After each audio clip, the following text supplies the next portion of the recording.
For an African to visit a European nation, an ordinary African, to visit an European nation is like, let me give you an example my teacher used to use. It's like trying to milk an elephant because of the visa process. However, for a European to visit an African nation, most of our nations, it is like a walk on the beach. It's like going to have a cup of tea.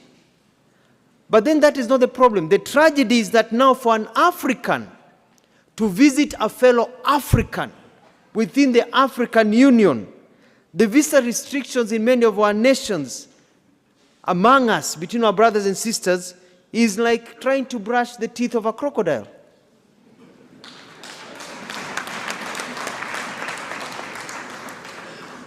They came, divided us, and they have taught us to keep each other from each other. Them, they're mingling with each other and making money and growing, but they have taught us to hate each other.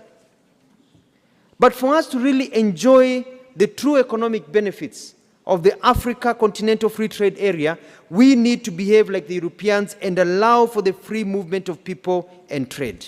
To this end, in our contribution to this continental aspiration, Kenya is committed to progressively, and we are moving very fast by the end of this year, to abolish visas to citizens from African Union member states to make it easier to invest and do business in Kenya and across the continent. We are going to open the borders of Kenya. We do not fear our fellow Africans. Come, travel to Kenya. Live, do business in Kenya. Trade, make money in Kenya.